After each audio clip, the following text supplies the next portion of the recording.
Yo, what's good, everybody?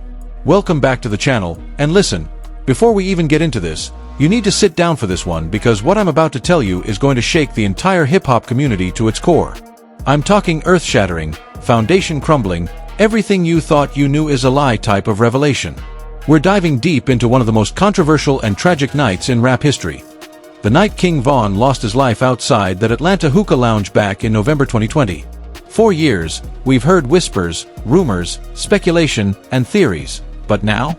No. The man allegedly responsible for pulling that trigger has finally broken his silence.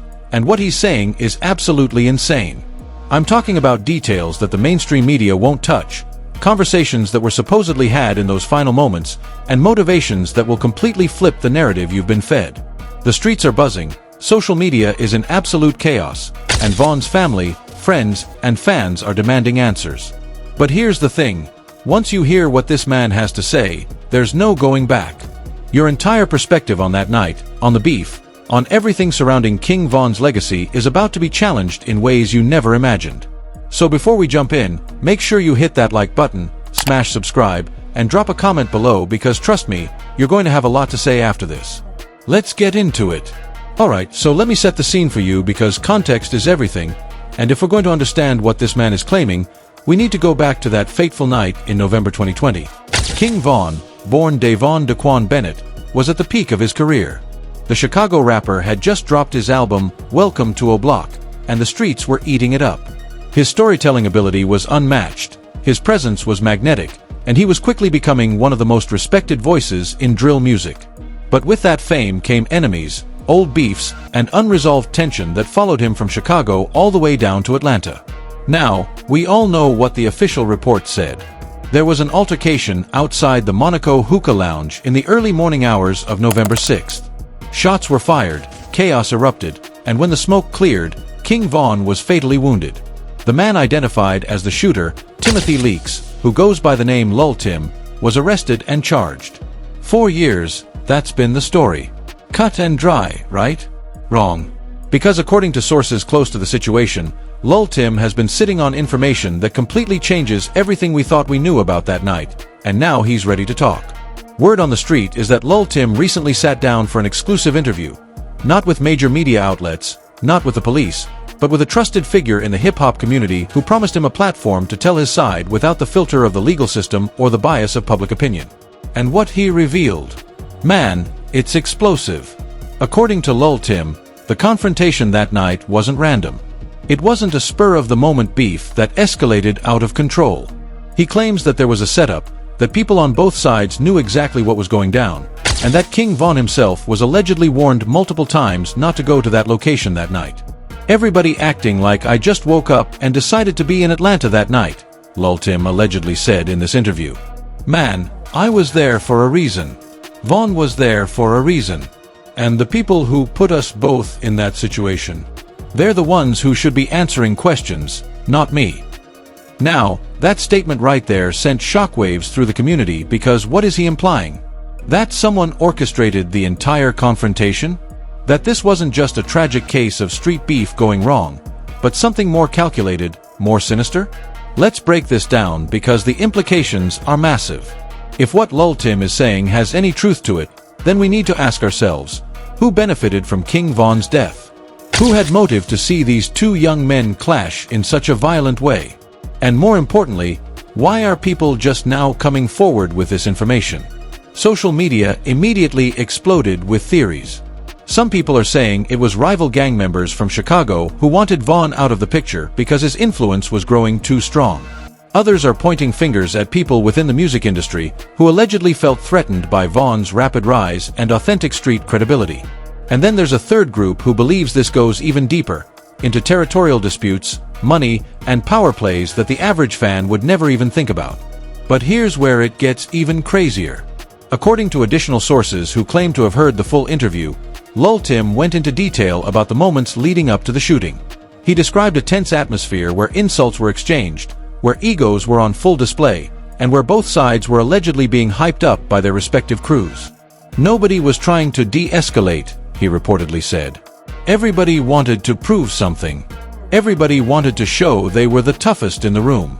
And when you got that many people with that much pride and that many guns, something bad is bound to happen. Now, Vaughn's family and close friends are absolutely furious about these claims. They're saying that Tim is trying to rewrite history, that he's attempting to justify his actions by painting himself as some kind of victim or pawn in a larger game. King Vaughn's sister, Kayla B., took to Instagram Live shortly after rumors of this interview started circulating, and she did not hold back. "Y'all really letting this man come on here and disrespect my brother's name," she said, her voice breaking with emotion. "My brother is not here to defend himself. He can't tell his side of the story. And now we got this dude trying to act like he was some innocent bystander? Nah, we not doing that. We not letting that narrative fly." The raw emotion in Kayla's voice resonated with thousands of Vaughn's fans who flooded the comments with support.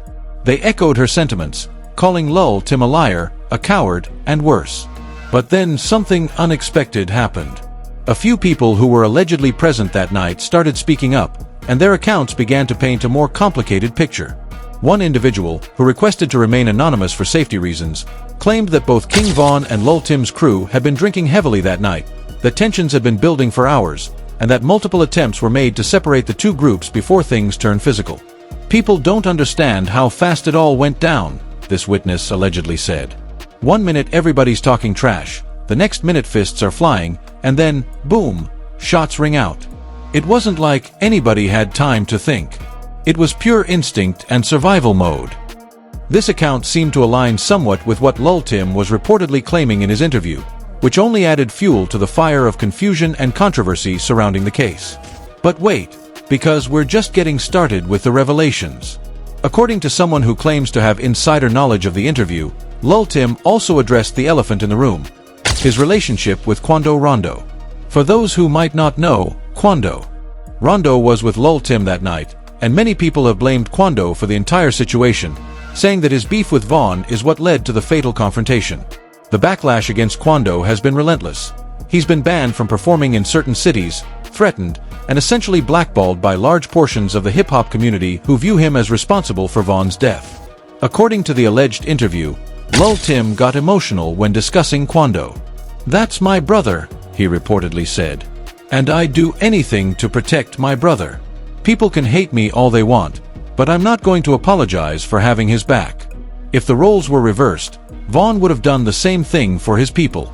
That's just the code we live by." This statement is particularly controversial because it frames the shooting not as murder, but as an act of loyalty and protection, a perspective that many of Vaughn's fans find absolutely unacceptable and disrespectful. The drama escalated even further when Asian Doll, King Vaughn's ex-girlfriend, caught wind of these interviews and statements.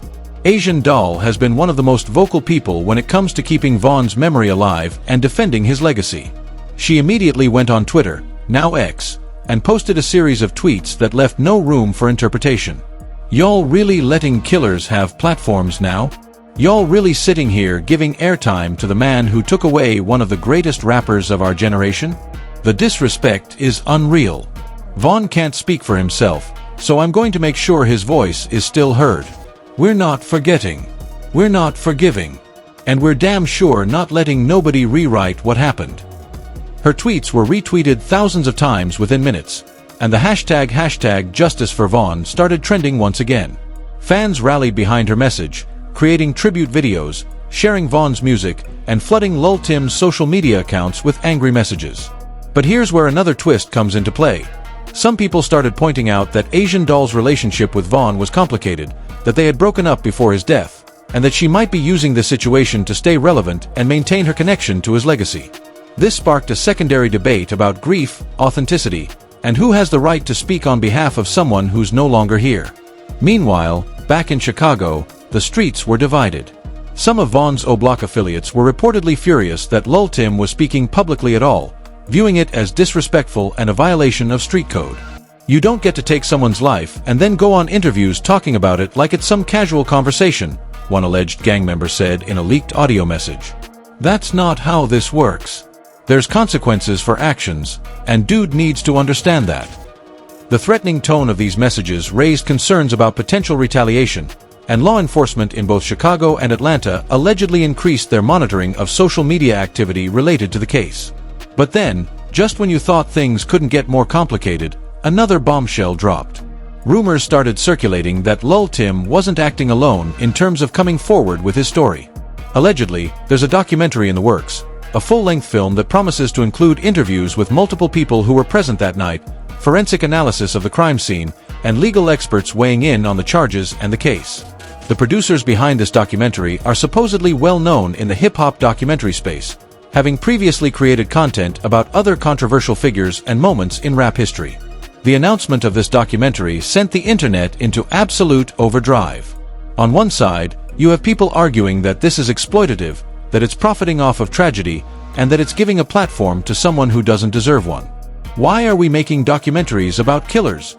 One popular hip-hop commentator asked on their podcast.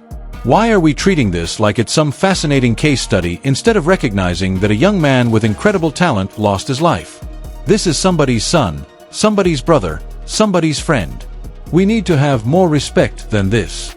On the other side, there are those who argue that documentaries serve an important purpose in uncovering truth and providing multiple perspectives on complex situations. We don't have to agree with someone to hear their story, one legal analyst commented. And if ller has information that contradicts the official narrative, don't we have a responsibility to at least examine it? Justice isn't about silencing voices we don't like, it's about getting to the truth, whatever that truth may be. This philosophical debate about justice, media ethics, and the responsibility of content creators became almost as heated as the case itself. Comment sections turned into war zones, with people passionately defending their positions and attacking anyone who disagreed. Friendships were tested, alliances were questioned, and the hip-hop community found itself in yet another moment of deep division and introspection about violence, accountability, and how we memorialize those we've lost. But let's get back to the specific claims that ller allegedly made in this interview, because there's one revelation that stands above all the others in terms of potential impact.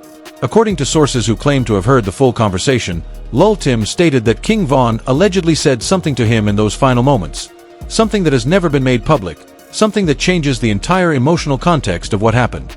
Now, I want to be very careful here because this is extremely sensitive, and there's no way to verify these claims. But according to ller, as Von lay wounded, there was a brief moment where their eyes met, and Von allegedly said words that ller describes as haunting and something I'll never forget. What were those words? Well, here's where it gets murky because different versions of the story are circulating. Some say Von allegedly told ller, "You got me," almost in a tone of respect or acknowledgement. Others claim Von's last words in that moment were directed at his crew, telling them not to retaliate. And then there's a third version that suggests Von said something about the cycle of violence and how it never ends, a poignant and tragic final statement if true. The problem is, without audio or video evidence, we're left with ll's word, and given the circumstances, many people are understandably skeptical. Von's manager, who was present that night and witnessed the aftermath, has vehemently denied these claims. "I was there," he said in a recent interview with a hip-hop media outlet. "I heard what was said and what wasn't said. And what this dude is claiming. That's not what happened. He's creating a narrative that makes him feel better about what he did. He's trying to humanize himself and make it seem like there was some mutual understanding or respect in that moment. But the reality is, he took someone's life, and no amount of storytelling is going to change that fact." This direct contradiction between ll's alleged account and the testimony of others who were present has only deepened the mystery and controversy. It's created a situation where everyone is forced to choose who they believe, and those choices often fall along pre-existing lines of loyalty, geography, and personal relationships with those involved. Chicago largely stands with Von. Atlanta and Savannah have more mixed reactions. And the broader hip-hop community is caught somewhere in between, trying to process complex emotions about violence, loyalty, self-defense, and the value of black lives in a system that often seems designed to pit us against each other. Adding another layer to this already complicated situation, legal experts have started weighing in on what ll's public statements could mean for his case. At the time of this alleged interview, ller was still facing legal charges related to the shooting, and many attorneys have pointed out that speaking publicly about the incident could have serious ramifications for his defense. Generally speaking, defense attorneys tell their clients not to say anything publicly about ongoing cases. One criminal defense lawyer explained in a breakdown video. "Everything you say can potentially be used against you in court. So if Lul Tim is indeed speaking openly about what happened that night, either he's not listening to his legal counsel, or there's a strategic reason for going public that we don't fully understand yet. This observation sparked yet another round of speculation. Is Lul Tim trying to influence public opinion in hopes that it will somehow affect his legal proceedings? Is he attempting to establish a self-defense narrative before the case goes to trial? Or is there something else going on entirely? Perhaps a plea deal in the works, or charges being dropped, that would make speaking publicly less risky? The lack of clear answers has turned the entire situation into a puzzle that everyone is trying to solve, with pieces that don't quite seem to fit together no matter how you arrange them. Meanwhile, the impact on King Von's music and legacy has been significant. Streams of his songs increased dramatically following the renewed attention on his death. His posthumous releases have been met with both commercial success and critical acclaim, with many reviewers noting the tragic irony of listening to Von's vivid street narratives, knowing that he would ultimately fall victim to the very violence he chronicled so effectively in his music. Von was a master storyteller, one music critic wrote. He could paint pictures with words that made you feel like you were right there in the moment. But the tragedy is that his stories were real. They were his life, his experiences, his reality. And that reality caught up with him in the most devastating way possible. This sentiment has led to broader conversations within the hip-hop community about the glorification of violence, the pressure on artists to maintain street credibility, and the very real dangers that come with living the lifestyle that many rappers talk about in their music. Some veteran artists have spoken out, urging younger rappers to recognize that there's no glory in death, that leaving a legacy means being alive to see it, and that the streets will always be there but opportunities won't. I've lost too many friends, too many peers, too many young talented brothers to this cycle, one legendary rapper said in an emotional Instagram video. And every time we lose someone like Von, someone with that much potential, that much talent, we have to ask ourselves what we're doing wrong as a culture, as a community, as an industry. But not everyone agrees with this perspective. Some argue that this kind of commentary places unfair responsibility on the artists themselves rather than addressing the systemic issues, poverty, lack of opportunity, inadequate education, over-policing, that create the conditions for street violence in the first place. It's easy to tell rappers to change their content, one social commentator argued. But we're not providing real alternatives. We're not creating pathways out of poverty that don't involve risking your life. We're not addressing the trauma that exists in these communities. So until we do that, we can't be surprised when artists rap about the only reality they know, and we definitely can't blame them when that reality catches up with them. This back and forth about personal responsibility versus systemic failure has become a defining aspect of how people are processing King Von's death and the circumstances surrounding it. It's forced uncomfortable conversations about what we celebrate in hip-hop culture, who profits from the imagery of violence, and whether the industry has any ethical responsibility to protect the artists who generate billions of dollars in revenue while often remaining in dangerous situations. The controversy has also reignited old beefs and created new ones. Social media has been flooded with rappers taking sides, either explicitly or implicitly, through their posts, lyrics, and public statements. Some artists have made it clear they stand with Von's legacy and view Lul Tim as nothing more than a killer who deserves to face full legal consequences. Others have taken a more nuanced position, acknowledging the tragedy while also pointing out the complexity of self-defense claims and the fact that multiple people were involved in the altercation. And then there's a small but vocal minority who have actually defended Lul Tim, arguing that he was protecting his friend and that Von's own actions contributed to the fatal confrontation, a position that has earned them significant backlash and accusations of disrespect. One particularly heated exchange occurred between two well-known rappers on Twitter, with one posting, "Rest in peace to Von, a real one who never backed down," and the other responding, "Maybe if he had backed down, he'd still be here. Just saying." The second rapper was immediately attacked by Von's fans and had to delete their social media accounts temporarily due to the overwhelming negativity and threats. But the question they raised, however clumsily, is one that many people have been thinking privately. At what point does standing on pride and reputation become more important than staying alive? And is it fair to celebrate that mentality when it so often leads to death? These aren't easy questions, and there are no simple answers. What's clear is that King Von's death, and now Lul Tim's alleged decision to speak publicly about it, has opened wounds that many people thought were beginning to heal. It's brought back all the pain, anger, and confusion from that November night, and it's forced everyone connected to the situation to relive the trauma all over again. Von's mother has reportedly been devastated by the renewed attention, struggling with the fact that her son's death keeps being dissected and debated in such public ways. She just wants peace, a family friend allegedly said. She wants to remember her son as the person he was, not as a case study or a controversy. But the world won't let her have that peace. And what about Quondo Rondo in all of this? The rapper who was with ller that night, and who many people hold partially responsible for what happened? Quondo has largely stayed quiet since the incident, aside from a few songs that appeared to address the situation indirectly. But according to sources, he's been deeply affected by everything that's transpired. His career has suffered significantly, with venues refusing to book him, collaborations falling through, and constant security concerns wherever he goes. Some reports suggest he's been dealing with depression and PTSD from the incident, struggling with survivor's guilt and the weight of public hatred directed at him. People act like Quondo pulled the trigger himself, one person close to the rapper allegedly said. But he was just there. He didn't ask for any of this to happen. He lost friends too. He's living with this trauma every single day.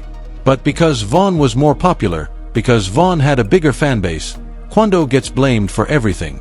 It's not fair, but that's the reality of the situation. This perspective has gained some traction among those who try to approach the situation with empathy for all parties involved, but it remains deeply unpopular among Vaughn's fanbase, who see any defense of Quondo as an attack on Vaughn's memory. The geographical divide has also become more pronounced. Chicago, Vaughn's hometown, remains fiercely loyal to his memory, with murals, tributes, and ongoing celebrations of his life and music throughout the O-Block neighborhood and beyond. In contrast, parts of Atlanta and Savannah have shown more sympathy toward ller and Quondo Rondo, viewing them as locals who were defending themselves in a situation that got out of hand. This regional split has created tension between fan bases and even between artists from different cities, threatening to reignite old East-West style rivalries that the hip-hop community has worked hard to move past. Adding to the drama, several conspiracy theories have emerged about what really happened that night. Some people believe that the entire confrontation was set up by industry executives who wanted to eliminate Vaughn because he was becoming too powerful and too independent. Others think that law enforcement somehow allowed the situation to escalate as part of a broader strategy to take down gang-affiliated rappers. And then there are those who believe that Vaughn isn't actually dead, that he faked his death to escape the violent lifestyle and is living somewhere in secret. While this last theory has been thoroughly debunked by official death certificates and family confirmations, it persists in certain corners of the internet, fueled by denial and the desperate hope that such a talented artist could still somehow be alive. The alleged documentary, if it does come to fruition, promises to address many of these theories head-on. Producers have supposedly reached out to forensic experts, legal analysts, and witnesses to create what they're calling the definitive account of what happened that night. But critics argue that any documentary centered around ll's perspective is inherently biased and shouldn't be trusted as objective truth. The debate about whether such a project should even exist continues to rage, with petitions circulating both for and against its release.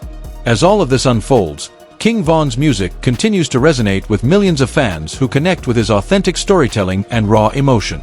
Songs like Crazy Story, Took Her to the O, and Wayne's Story remain in heavy rotation, serving as both entertainment and documentation of a life lived on the edge.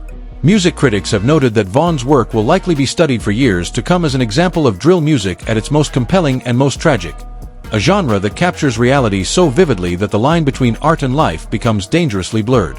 The broader implications of this case extend far beyond just the individuals involved. It's become a touchstone for discussions about violence in hip-hop, the criminal justice system's treatment of young black men, the role of social media in amplifying conflict, and the ways in which trauma gets processed, or fails to get processed, in communities that have experienced generations of violence and loss. Activists have used Von's death as an example when advocating for community-based violence prevention programs, better mental health resources in underserved neighborhoods, and alternatives to the gang structures that often provide identity and belonging to young people who don't find those things elsewhere. Some organizations have even attempted to bring together people from different sides of these conflicts to facilitate dialogue and healing. One Peace Summit in Chicago reportedly brought together representatives from various gang factions to discuss ways to break the cycle of retaliation. While King Von's death wasn't the sole focus, it was mentioned as an example of how quickly situations can escalate and how many lives are affected when someone dies. Not just the victim, but their family, friends, fans, and even their rivals, who often carry trauma from these events as well. But for every positive attempt at resolution and healing, there are setbacks. Social media continues to be a space where disrespect, threats, and escalation occur daily. Young people who weren't even directly involved in original conflicts align themselves with one side or another based on music preferences, geographical loyalty, or simply the desire to belong to something. The comments under anything related to King Von or ller remain toxic, with people trading insults, making threats, and keeping animosity alive years after the actual event. Mental health professionals who work with communities affected by violence have expressed concern about this phenomenon. We're seeing young people develop PTSD symptoms from vicarious trauma, from watching violence on social media, from constantly being exposed to death and loss in their communities, from feeling like they could be next, one therapist explained. And instead of processing that trauma in healthy ways, they often externalize it through aggression, through picking sides in conflicts that have nothing to do with them personally, through perpetuating the very cycles that hurt them in the first place. This cycle seems particularly evident in the response to ll's alleged interview and statements. Rather than creating space for nuanced conversation about what happened that night, it's mostly resulted in hardened positions, increased hostility, and threats of violence. The possibility of actual dialogue or understanding seems more remote than ever, with each side convinced of their righteousness and unwilling to consider alternative perspectives. So there you have it, fam. The story that has literally torn the hip-hop community apart and left us all questioning everything we thought we knew about that tragic night in November 2020. King Von's killer has finally spoken, and whether you believe his claims or think he's manipulating the narrative to save his own skin, one thing is absolutely certain: this conversation is far from over. The drama, the controversy, the pain, and the unanswered questions continue to haunt everyone involved. And honestly, it doesn't look like we're getting closure anytime soon. Now I want to hear from you, because this is where it gets real. Do you think ller is telling the truth, or is he just trying to rewrite history and justify his actions? Do you believe there was a setup that night, or was it simply a tragic case of street beef that spiraled out of control? Should he even have a platform to tell his side of the story, or is giving him airtime disrespectful to King Von's memory and his grieving family? And what about this documentary that's supposedly in the works? Is that something you'd actually watch, or do you think it's exploitative and crosses a moral line? Drop your thoughts in the comments below, because I'm reading every single one, and trust me, this community has strong opinions about this case. Are you Team Von, standing firm on the belief that justice needs to be served? Or do you think the situation is more complicated than we've been led to believe? Maybe you're somewhere in the middle, recognizing that this is a tragedy with no real winners, where everyone lost something valuable that night. And listen, if you're new to the channel, make sure you hit that subscribe button and turn on those notifications, because we're covering all the drama, all the breaking news, and all the stories that the mainstream media won't touch. We're bringing you the raw, unfiltered truth about what's happening in hip-hop culture, even when it's uncomfortable, even when it's controversial. This is where the real conversations happen, where we don't shy away from the tough topics, and where your voice actually matters. Smash that like button if this video had you shook, if you learned something new, or if you just appreciate the deep dive we took into this incredibly complex and emotional situation. Share this with your friends who've been following the King Von case, because they need to hear what's being said right now. The streets are talking, the internet is exploding, and you don't want to be the only one who doesn't know what's going on. Before you go, let me ask you this. Do you think hip-hop as a culture needs to have a serious conversation about violence, or is that putting unfair responsibility on artists who are just reflecting their reality? Can we honor King Von's legacy while also acknowledging the complicated circumstances of his death? And most importantly, how do we break these cycles of retaliation and loss that keep taking our most talented young artists before they reach their full potential? These aren't easy questions, but they're necessary ones. King Von was more than just a rapper. He was a son, a brother, a father, and a voice for people who often don't get heard. His death shook us all, and the aftermath continues to ripple through the culture in ways we're still trying to understand. Whether ll's latest revelations bring us closer to truth or just muddy the waters even further, one thing remains clear. We owe it to Von's memory to keep asking questions, to keep demanding accountability, and to keep having these difficult conversations. So comment below with your take, debate respectfully with others in the comments section, and let's keep King Von's legacy alive by engaging with his story in meaningful ways. And remember, every time you stream his music, share his story, or speak his name, you're ensuring that his voice continues to be heard even though he's no longer here to speak for himself.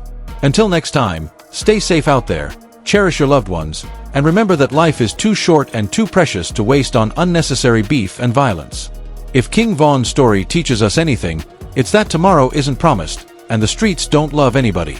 Peace, love, and respect to everyone affected by this tragedy. I'll catch you in the next video, and trust me, we've got even more explosive content coming your way.